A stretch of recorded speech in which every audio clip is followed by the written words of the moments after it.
Sans filtre, le podcast de la finance engagée par Ecofi avec les acteurs de la finance responsable.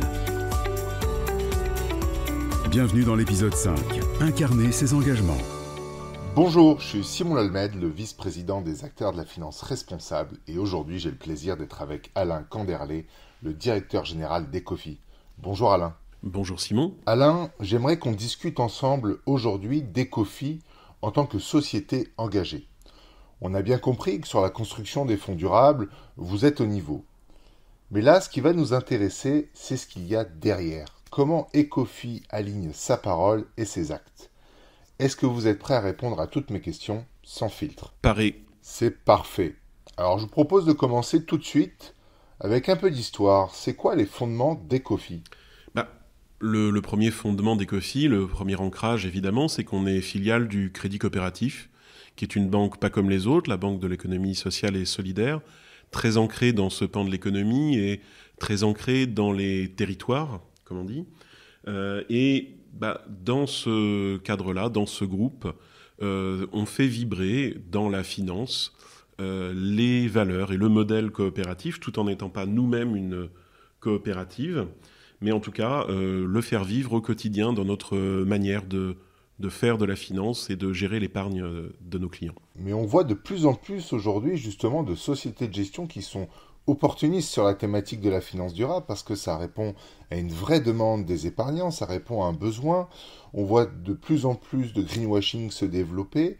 Comment nous aujourd'hui, en tant qu'épargnants et conseillers, on peut être rassurés sur le fait qu'Ecofi est différent ? Je crois que la première des choses qui parle pour nous, c'est le temps.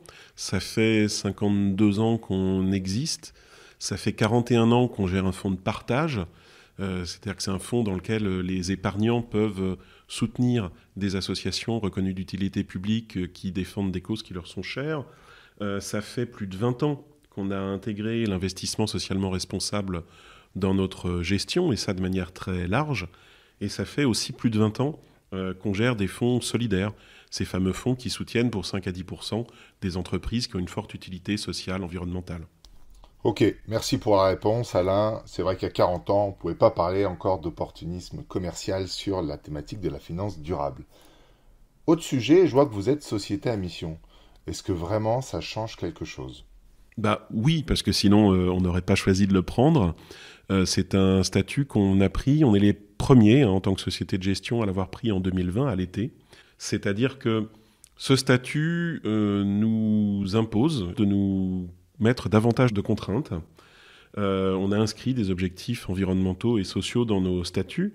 Ces objectifs qui se transforment en indicateurs concrets qu'on fait vivre tout au long de l'année, qui sont vérifiés par des tiers indépendants, et en particulier un comité de mission qui est constitué lui-même d'experts, d'universitaires, de personnalités issues du monde associatif, du monde de la finance aussi. Ok, merci pour la réponse. J'aimerais bien qu'on prenne un petit temps pour parler de ce comité de mission, Alain, parce que est-ce que ça change quelque chose ? C'est savoir si cette démarche elle est vraiment sérieuse. Ce comité de mission, est-ce que c'est pas juste un groupe de copains qui se réunit et qui valide ce que Ecofi souhaite valider ? Oui, je comprends. Le comité de mission chez Ecofi, déjà, son originalité, c'est qu'il existait avant qu'on soit entreprise à mission en tant que comité éthique qui venait déjà nous challenger sur la manière de faire de l'ISR.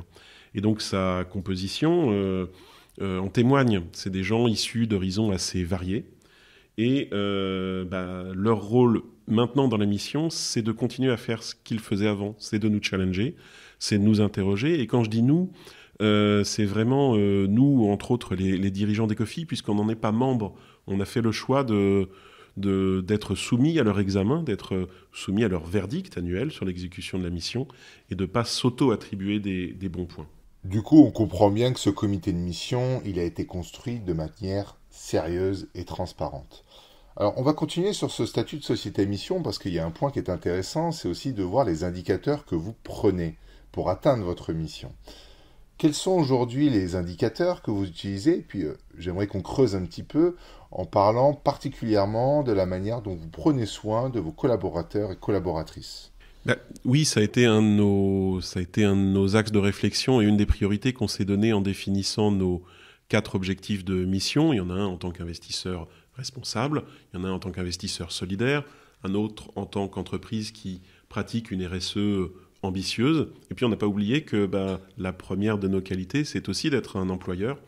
Et donc on a souhaité associer nos collaborateurs à la fois à la valeur créée et aux grandes décisions. Et j'ai 2 indicateurs, moi, qui me viennent à l'idée dans ce domaine. Le premier, c'est dans notre politique de rémunération.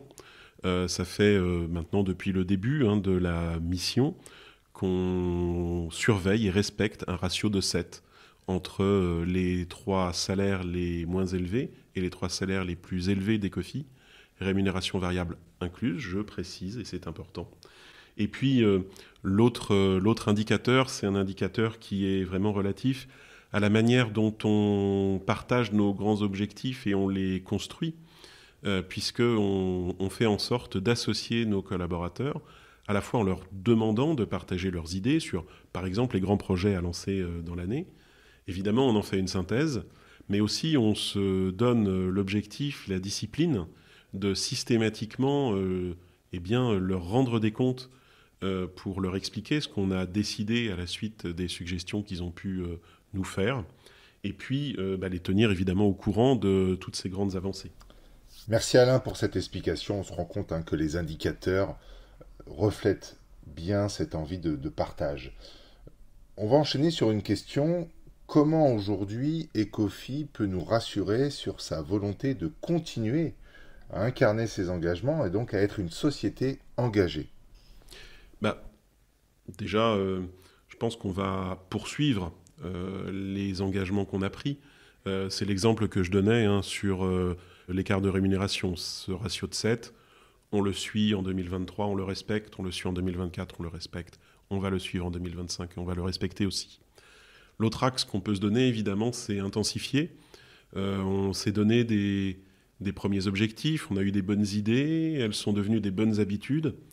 Et donc, le niveau où on est entre guillemets, facile à respecter, ça veut dire qu'on a la possibilité de se donner des objectifs plus ambitieux dans les mêmes domaines.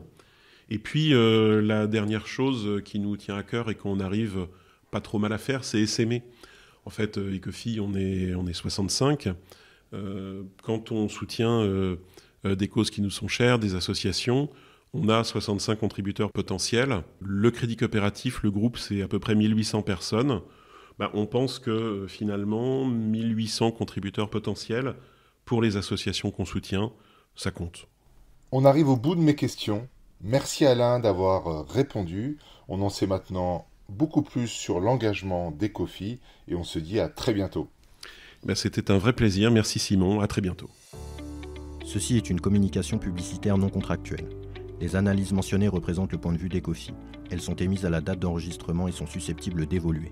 Les documents d'information sont tenus en permanence à votre disposition chez Ecofi ou sur notre site internet.